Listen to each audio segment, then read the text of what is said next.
여러분 반갑습니다. 진짜 오랜만에 설교를 말씀을 전하게 됩니다. 한편으로는 감사하고 한편으로는 목사가 되었음에도 또 이 말씀을 전하는 훈련들이 되어져야 되는데 그런 부분들이 없어서 또 때로는 목사라는 것이 부끄럽기도 하고 그렇습니다. 그래도 또 이런 기회에 여러분과 말씀을 나눌 수 있게 되어서 감사하고요. 저는 설교를 하기보다는 가르치는 것을 좋아합니다. 가르치면 은사가 있습니다.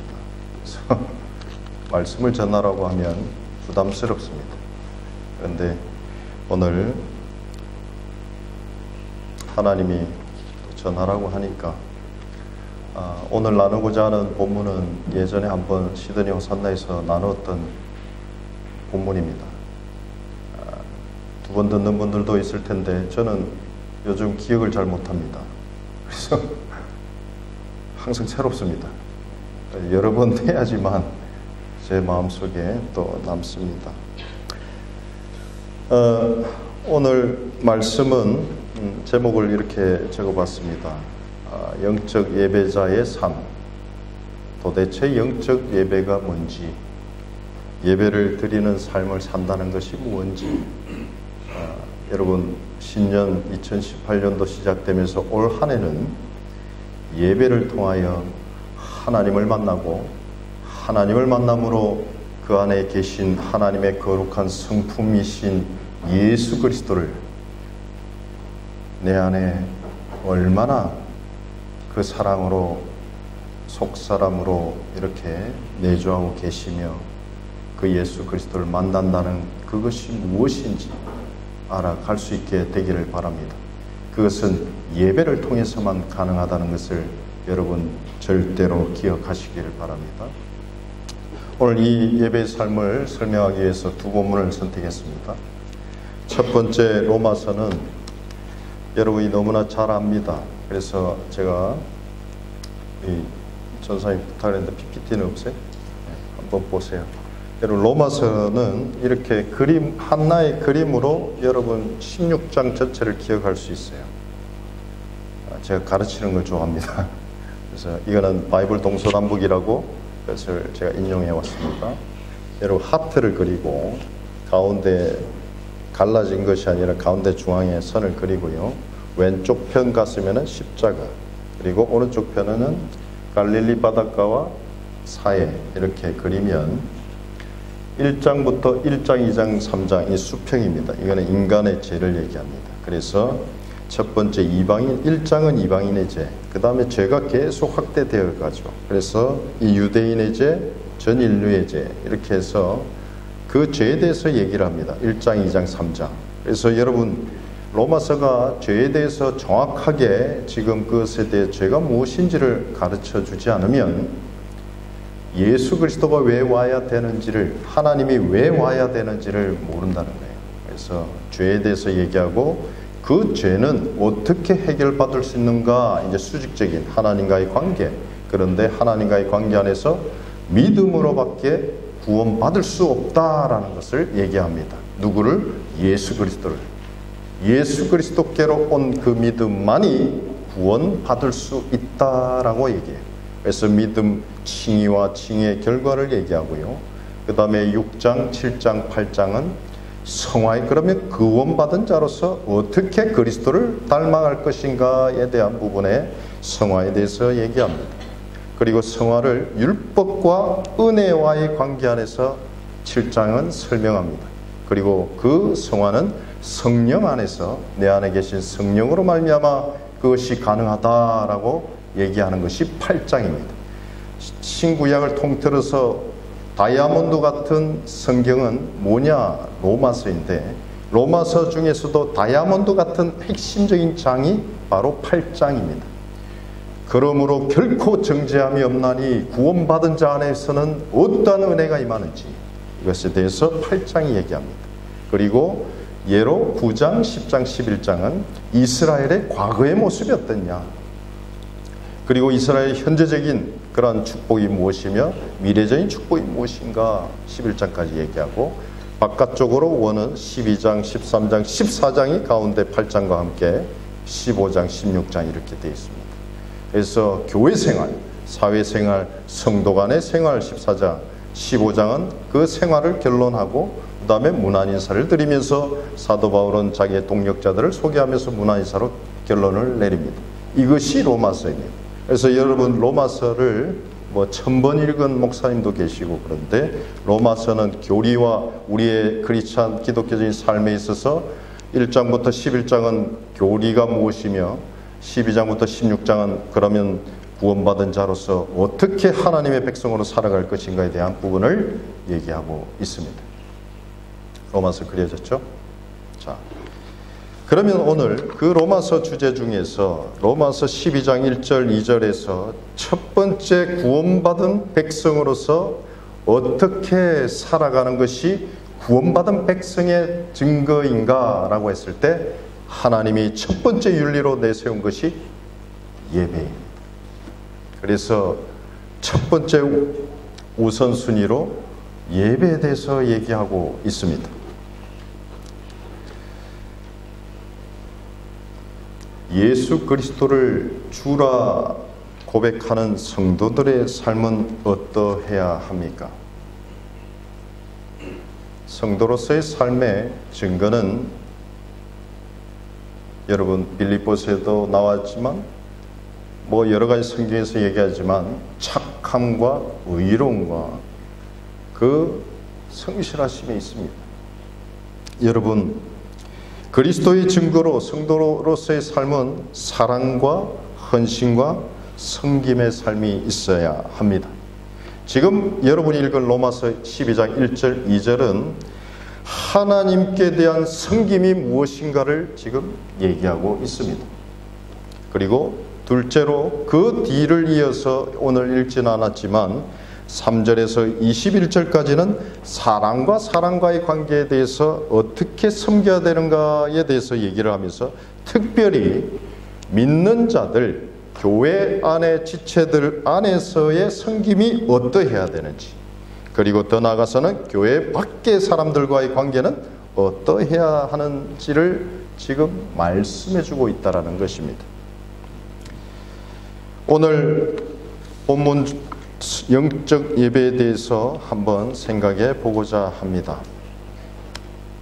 오늘 읽었던 구약의 창세기 4장 1절에서 8절, 3절에서부터 읽었지만 창세기 4장 1절에서 8절을 보면 여러분 너무나 잘 아는 얘기가 나옵니다. 자, 하나님께서 3장 마지막에 생명나무를 먹고 풍성히 누리면서 살아가야 될 아담과 하와가 따먹지 말라고 하는 선악을 알게 하는 나무를 따먹었습니다. 그러므로 생명나무를 이제 따먹을까 화영금을 두루 쌓이게 하사 어떻게 해요? 킥아웃 했다 이 말이에요. 그 첫 사람들을 하나님의 동산 에덴 동산에서 쫓아내버렸습니다. 그런데 시간이 지나서 아담과 하와가 자녀를 생산합니다. 아담과 하와가 뭐라고 하냐면 여호와로 말미암아 등남하였다라고 얘기해요. 그런데 놀라운 것은 그 쫓겨난 그 가인과 아벨, 아담과 하와의 그 가정에 하나님께서 나를 만날 수 있는 유일한 방법으로 하나님께서 예배를 주셨다는 거예요. 제사를 드릴 수 있게끔 해 주셨다는 것입니다. 그래서 4장 첫 번째 타락된 아담과 하와의 그 첫 번째 얘기가 지금 예배로 지금 시작되고 있다는 것입니다. 예배가 얼마나 중요한 위치에 있는지를 여러분 하나님을 만나는 방법이라는 것입니다.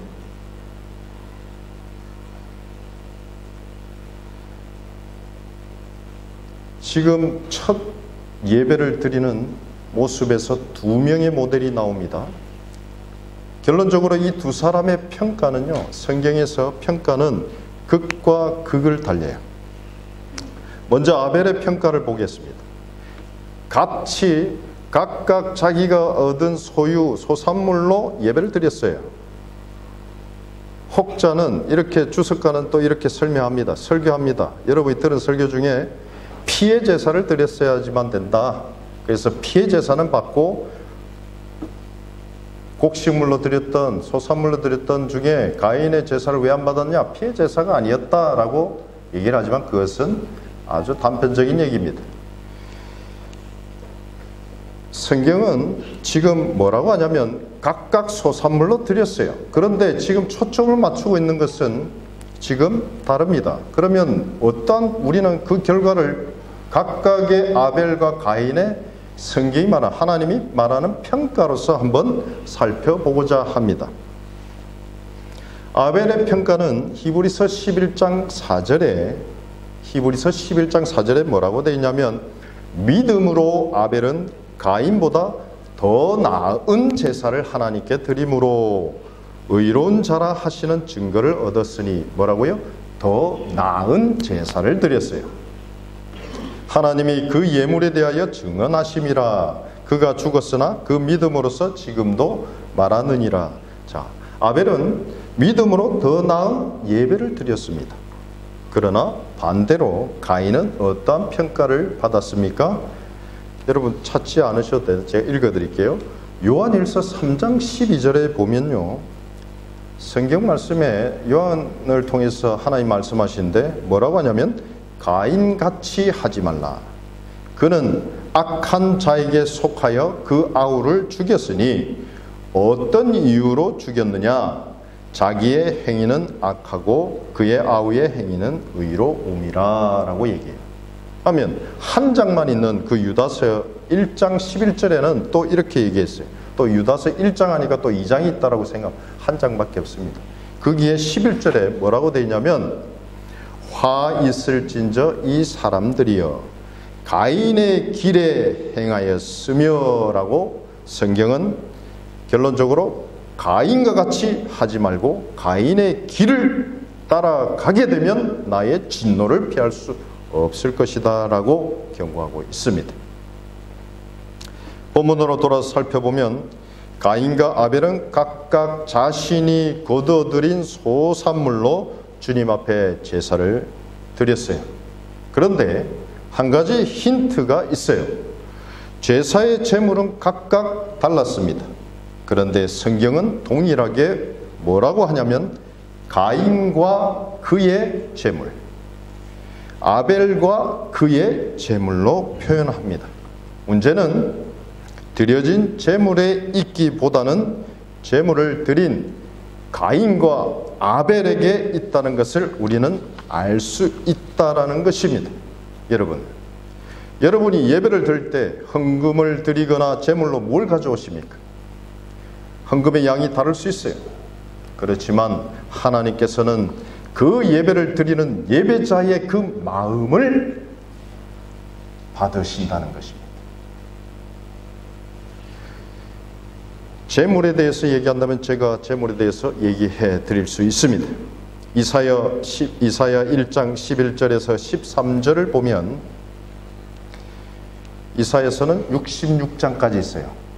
그래서 이사야서 1장 11절 13절을 보면 여호와께서 말씀하시되 너희라는 것은 소돔의 관원들과 고모라의 백성들을 얘기해요.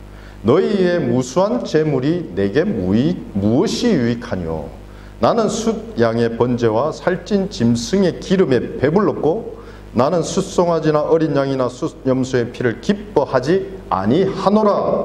너희가 내 앞에 보이러 오니 이것을 누가 너희에게 요구하였느냐? 내 마당만 밟을 뿐이니라.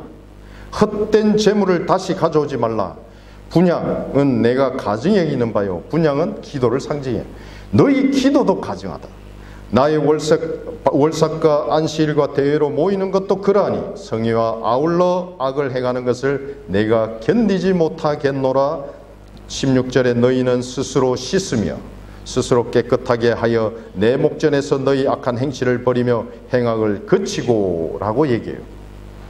여러분, 하나님께서 그 구약의 제사를 통해서 예배를 드릴 때에 그들의 백성들이 드리는 제물을 하나님께서는 기뻐 받지 않았습니다. 무엇 때문입니까? 그들이 저지르는 행악, 그들의 행악을 저지르는 마음이 부패되고 더러워져 있기 때문에 하나님께서는 그 제물을 기뻐 받지 않으신다는 것입니다. 여러분, 일주일 동안 어떻게 살아가셨습니까? 매 순간순간 하나님이 기뻐하시는 거룩한 생각과 거룩한 하나님의 열매 맺는 행동을 하고 왔습니까? 지금 어떠한 마음으로 지금 앉아 있습니까? 혹시 여러분, 눈은 마치 예배를 드리는 것처럼 저를 보고 있지만 여러분의 생각 속에 지금 혹여나 음란하고 혹여나 또 딴 생각으로, 지금 악한 생각으로, 여러 가지 잡다한 허망된 생각으로 지금 이 자리에 앉아 있다라고 하면 여러분의 예배는 솔직히 말씀드리면, 말씀을 통하여서 보면 하나님이 기뻐 받으시지 않는 예배일 수도 있다라는 것입니다. 호세아 6장 6절에 이렇게 경고합니다. 나는 인애를 원하고 제사를 원하지 아니하며 번제보다 하나님 아는 것을 원하노라 라고 얘기해요. 예배를 통해서 하나님을 알아갈 수 있습니까? 있습니다. 그런데 예배에 와서 지금 하나님을 아는 예배를 드리지 못한다라고 하면 여러분은 예배의 실패자가 될 수 있다는 것입니다. 여러분은 예배에 실패하게 되면 가인을 통해서 보여준 죄가 문 앞에서 웅크리고 사자같이 잡아먹으려고 하는데 그것을 능히 이겨갈 수 있는가? 없다라는 것입니다. 미가서 6장 6절 8절에서는 내가 무엇을 가지고 여호와 앞에 나아가며 높으신 하나님께 경배할까? 내가 번제물로 1년 된 송아지를 가지고 그 앞에 나아갈까? 여호와께서 천천의 순양이나 만만의 강물 같은 기름을 기뻐하실까? 내 허물을 위하여 내 맏아들을 내 영혼의 죄로 말미암아 내 몸의 열매를 드릴까? 사람아, 주께서 선한 것이 무엇임을 내게 보이셨나니 여호와께서 내게 구하시는 것은 오직 정의를 행하며 인자를 사랑하며 겸손하게 내 하나님과 함께 행하는 것이 아니냐라고 미가 선지자를 통해서 말씀하고 계십니다. 결국 하나님이 원하시는 예배는 이웃들과 하나님의 올바른 관계를 맺는 것입니다. 순종하는 믿음이 없이 이스라엘 전역에서 드려지는 이 무가치한 예배가 아무것도 아닐 수 있다는 것입니다. 여러분, 지금 가인의 제사인 예배는 하나님의 보시기에 악한 자로서 드려지는 가증한 예배임을 알 수 있어요. 자, 5절에서 가인은 그의 상한 마음이 분노와 얼굴빛이 변한 불만으로 나타납니다. 지난주 목요일날 호산나 설교를 했죠. 잠깐 언급을 했지만 여러분, 감정이 여러 가지 감정들이 있습니다. 그런데 화를 내는 것은 자연스러운 감정이에요. 근데 우리가 주의해야 될 것이 있습니다. 이 화는 자연스러운 감정이기 때문에 하루 해가 지나기 전에 그것을 풀면 돼요. 그런데 문제는 뭐냐면 화가 분노로 발전하면 안 된다는 것입니다. 그는 역기능적인 감정입니다. 하나님이 기뻐하지 않습니다. 그래서 화가 있을 때 그 화를 해가 지기 전에 품지 마라, 해결해라 라고 얘기해요. 그래서 그 화가 분노로 가면 안 되는 것입니다.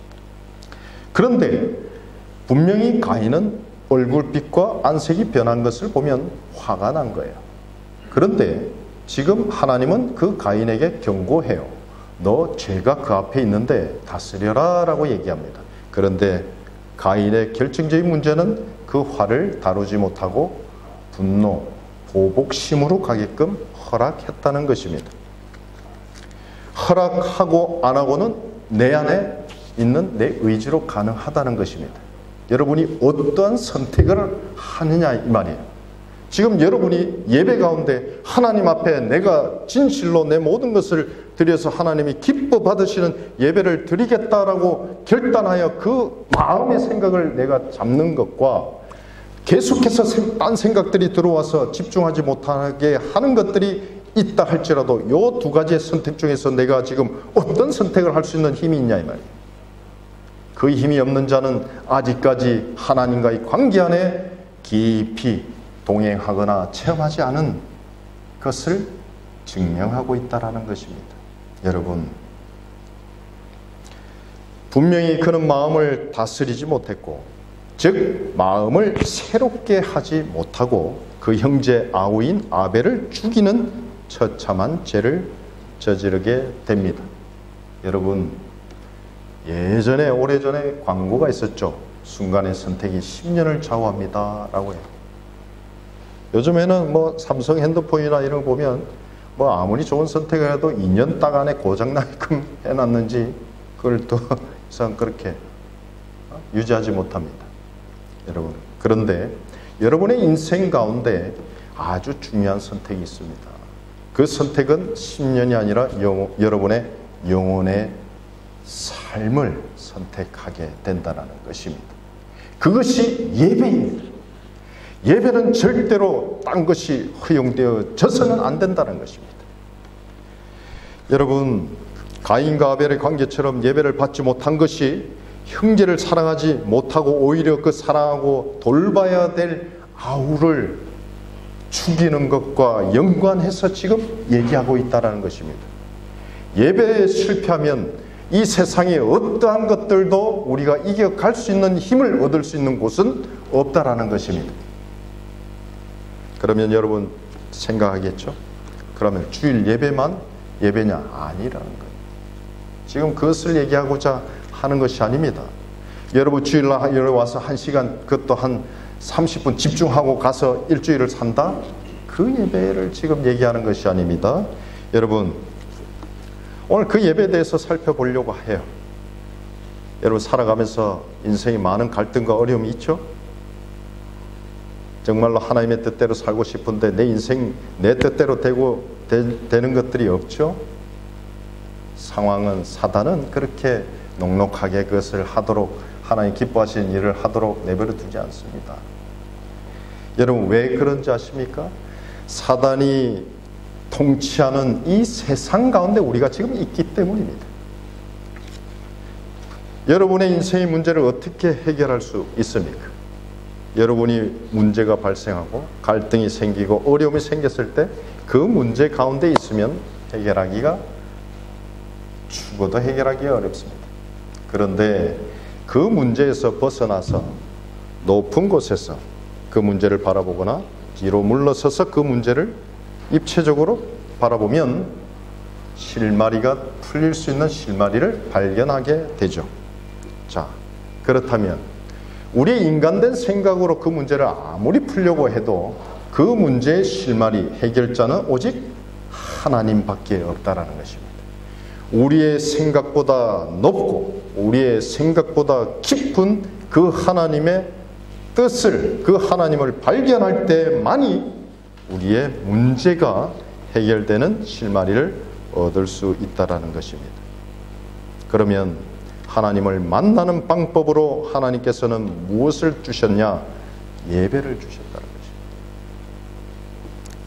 오늘 본문은 윤리에 있어서 가장 중요한 윤리, 그 예배 윤리에 대해서 얘기합니다. 예배에 대해서 얘기합니다. 그렇다면 하나님이 기뻐하시는 그 예배가 무엇인지 로마서 12장 첫 절을 여러분이 졸라고 하니까 한번 다 같이 읽어봅시다. 시작.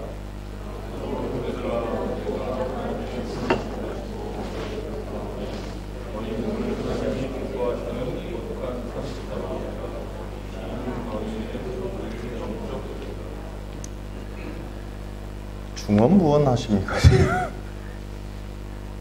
여러분, 자, 첫 절에 보면 뭐로 시작합니까? Therefore, 그러므로 라고 시작하죠. 자, 이 그러므로라는 말은 요약하는 말로 지금까지 1장부터 11장까지 설명해온 그 교리에 근거하여서 지금 12장을 내가 권면하겠다라는 거예요, 사도 바울이. 자, 1장, 11장 이 11장의 내용을 정리해보면 죄인인 인간이 자신의 수고와 공로가 아닌 하나님의 사랑과 그 하나님의 사랑에 계신 예수 그리스도에서의 그 십자가의 죽으심, 그것으로 인해서 하나님의 자녀가 되었음을 분명하게 요약하고 있습니다. 얘기하고 있습니다. 그래서 그것이 어떻게 그것이 가능했는가? 그것을 한 단어로 딱 요약합니다. 하나님의 모든 자비하심이 1장부터 11장의 내용을 요약하고 있습니다.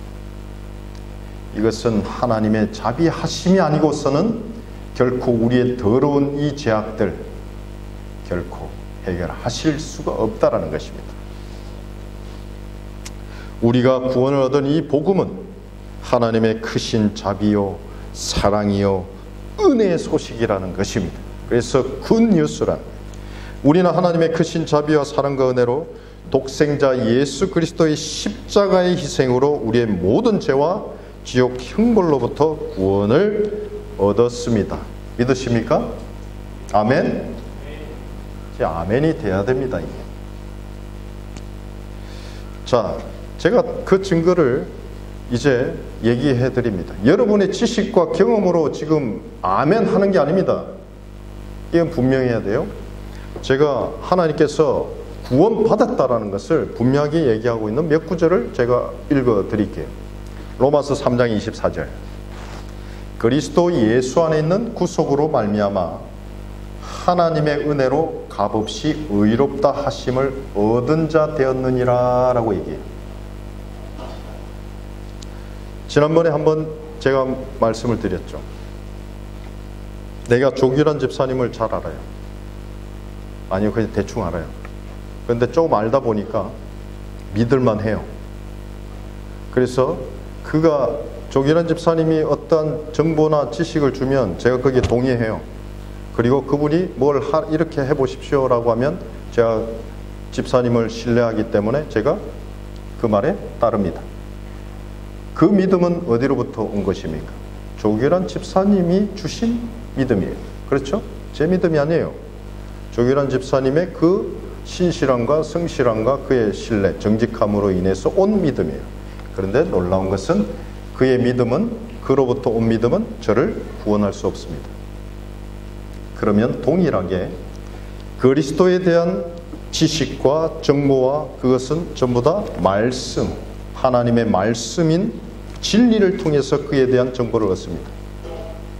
그러면 그 진리를 들었을 때 나는 마음으로 동의를 하죠. 그리고 저는 그것을 신뢰하게 됩니다. 그것을 믿음이라고 해요. 그런데 그 믿음은 나의 믿음이 아니고 어떤 믿음이에요? 그리스도가 준 믿음이에요. 그런데 놀라운 것은 하나님께서는 그것을 뭐라고 얘기하냐면 그 믿음은 선물이다라고 얘기하는 거예요. 그 선물을 포장을 딱 열어보니까 그 안에 뭐가 있냐면 구원이라는 선물이 있다는 거예요. 그리고 그 선물도 열어보니까 하나님을 알아가는 영생이 있다는 거예요. 믿음으로밖에 구원을 못 받는데 그 믿음은 그리스도에 대한 믿음이에요. 그런데 그에 대한 믿음은 뭐예요? 나를 원한다는 거예요. 이게 달라요. 그래서 그리스도로 말미암은 믿음이라고 얘기해요. 그리스도로부터 온 믿음이라고 얘기해요. 그리스도의 믿음. 그래서 히브리서 12장 1절에는 믿음의 12장에서 믿음의 주요 온전케 하시는 이 예수를 바라보라. 믿음의 주요 뭐예요? 믿음의 창시자 누구예요? 그리스도로부터 옵니다. 그래서 우리 안에 믿음이 없을 때는 누굴 바라봐야 된다? 그리스도를 바라봐야 된다는 거예요. 그리스도를 바라볼 때 그 바라봄이 나에게 믿음으로 주어진다는 것입니다. 그래서 그리스도를 믿는 여러분은 이제 값없이 의롭다 하심을 입은 자로 여러분 그리스도를 말미암아 그렇게 변화받은 자입니다. 그러면 그렇게 변화받은 자에게 있어서의 성도로서의 태도와 반응은 어떠해야 하는가? 여러분 그분의 그 사랑을 여러분 갚을 수 있겠습니까? 갚을 수 있을까요? 천만에요. 갚을 수 없습니다. 우리는 단지 그 크신 은혜에 감사할 뿐입니다. 그 크신 은혜에 찬송할 뿐입니다. 그 크신 은혜를 베푸신 그분 앞에 순종할 뿐입니다. 내가 무엇을 하는 것이 아닙니다. 아브라함이 이삭을 바치고자 했을 때 이삭이 보여주었던 그 순종만이 우리에게 있을 뿐입니다. 여러분, 감사하고 찬양하는 제사를 드리는 것이 우리의 반응입니다. 우리의 태도라는 것입니다. 왜냐하면 속죄 제사는 이미 예수 그리스도께서 단번에 그 죄값을 해결하기 위해서 드리셨어요. 그러면 우리에게 남은 것은 그분의 사랑과 은혜를 찬양하고 감사하고 그분의 말씀의 진리에 속한 자로서 그분의 진리를 순종하는 삶만이 우리 가운데 있어야 한다는 것입니다. 여러분, 제사, 우리가 지금 본문에 제사라는 거룩한 산 제물로 드리라, 산 제사로 드리라. 구약의 제사는 하나님께 제물을 드리는 의식 행위였어요. 구약의 제사는 거룩하고 흠없는 제물을 죽인 후에 우리의 죄를 안수하여서 그것을 제사장이 드리는 그런 제사로 형태로 드렸습니다. 다양한 형태의 제사들이 있었습니다. 자, 구약시대의 제사의 의미는 죄인을 향한 하나님의 사랑의 계시였어요. 그래서 즉 양을 잡아서 그 희생의 피로 죄인을 구원하시는 하나님의 사랑, 그것이 제사로 지금 하나님이 그 사랑을 계시하고 있어요. 다시 말해서 하나님이 우리를 사랑하신 그 희생을 이 제물 속에 계시하시고 확증하고 있다는 것입니다. 그래서 구약시대의 이 번제로 드렸던 제사의 의미는 온전한 순종과 온전한 헌신을 상징하죠. 그 온전한 순종과 온전한 헌신을 상징하는 그것이 예수 그리스도로 말미암아 그것이 계시되어집니다. 그러므로 그리스도 안에 있는 자는 이제 어떻게 해요? 날마다 그리스도 안에서 동물 가져와서 죽여서 제사 드리는 것이 아니라 그 행위가 뭐예요? 나의 몸을 드리는 제사로 드려져야 된다는 것입니다. 여러분, 여러분의 몸 안에 뭐가 있습니까? 눈이 있고, 귀가 있고, 입이 있고, 손이 있고, 발이 있습니다. 그렇죠? 여러분이 내가 거룩한 산 제물로 나의 몸을 드린다는 것은 물론 여러분의 시간과 물질과 재정과 그 모든 것들을 드리는 것일 수도 있지만 여러분의 몸을 드린다는 것을 한번 생각해 봅시다. 여러분이 어떠한 나에 대한 딴소리를 들었습니까? 저 사람이 나에 대해서 직접 얘기를 하지 않았지만 다른 사람을 통해서 얘기를 듣습니다. 자, 그 얘기가 들어왔을 때 그때 그 순간 나는 나의 몸을 어떻게 하나님 기뻐하시는 거룩한 산제사로 드릴 것인가, 그것을 가지고 저 옆에 내가 나에 대해서 욕을 해? 두고 보자. 그러면 가인의 제사를 드리는 것입니다. 그 순간 왜 그 사람이 왜 그런 얘기를 그렇게 했을까? 하나님, 혹여나 내 안에 내가 혹시 그 자에 대해서 잘못한 것은 없습니까? 하나님 무엇을 말씀하시려고 하십니까? 그 갈등의 문제는 누가 해결해요? 내가 해결할 수 있는 것이 아닙니다.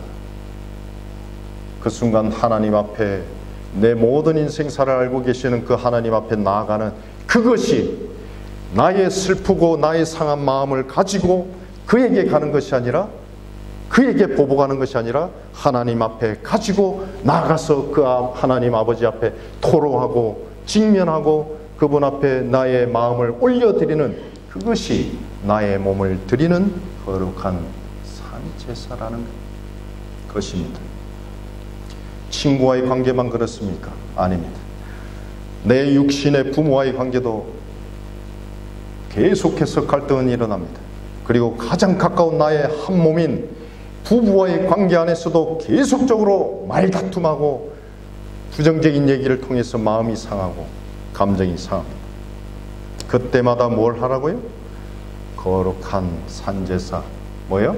하나님이 기뻐하시는 거룩한 산제사, 너의 몸을 그렇게 들었다고 함부로 내뱉지 말고 아버지가 기뻐하시는 거룩한 산 제물로 내 생각과 내 육신의 생각과 그것을 십자가에 쳐서 하나님의 영의 생각에 복종함으로 하나님이 기뻐하시는 거룩한 산 제물로 드리라는 것이 지금 오늘 본문에서 얘기하는 것입니다.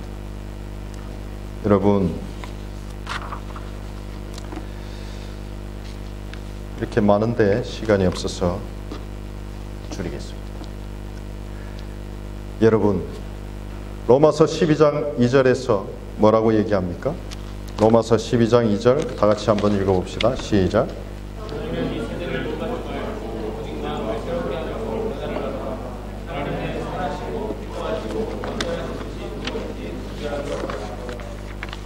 자, 로마서 12장 이제는 어떻게 이 세대를 본받지 않고 마음의 변화를 받아서 하나님이 선하시고 기뻐하시고 온전하신 뜻이 무엇인지 어떻게 분별할 수 있는가? 그 말의 이 구조는 어떻게 되냐면, 여러분이 아무리 세대를 본받지 않으려고 해도 본받지 않을 수 있어요? 않을 수 없습니다. 여러분, 마음의 변화를 새롭게 한다는 게 쉽습니까? 오늘 내가 다이어트를 해야 되니까 오늘 좀 적게 먹어야지. 됩니까? 경인 형제?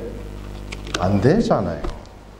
그런데 마음을 새롭게 하면 내가 다이어트를 해야지 여기에 힘이 있어서 내가 이거를 붙잡았을 때 그것에 순종하면 이것은 어떻게 해요? 이겨갈 수 있어요? 없어요? 자, 하나님의 기뻐하시고 온전한 선하신 뜻이 어떻게 여러분 분별할 수 있습니까? 분별이 됩니까? 뜻도 알도 못하는데 어떻게 됩니까? 그 키가 어디 있냐? 너의 몸을 기뻐하시고 거룩한 그 하나님 기뻐하시는 거룩한 산제사로 드리는 이 영적 예배에 성공하는 자에게 주어지는 하나님의 은혜라는 거예요. 예배에 성공하시면 하나님 기뻐하시는 거룩한 산 제물로, 구체적으로 말하면 여러분 육의 생각이 왔을 때, 우리의 싸움은 혈과 육에 대한 사람과의 관계 안에서 나오는 감정이 상하는 그런 싸움이 아니라 전신갑주를 입고 내 육의 생각이 들어올 때, 어떤 생각이 들어왔을 때 내 육의 생각이, 그래 내가 밟고 내가 한번 밟아줘야지, 그런 생각들이 아니라는 거예요. 그거는 육의 생각이라는 거예요. 내 아우 가인을 죽여야지, 저게 어떻게 내 거는 기뻐 받지 않으시고 하나님 저거는 받을 수 있습니까? 라고 미워하고 시기하고 질투하는 것이 아니라는 거예요. 그 순간에 그 생각들이 있지만 내가 육의 생각을 치고 하나님이 기뻐하신, 내가 예수 그리스도께서 내가 이런 말이 영이요 생명이라는 거예요. 그 생명의 말씀에, 이 진리의 말씀에 내가 복종하여서 내가 그 말씀을 붙잡고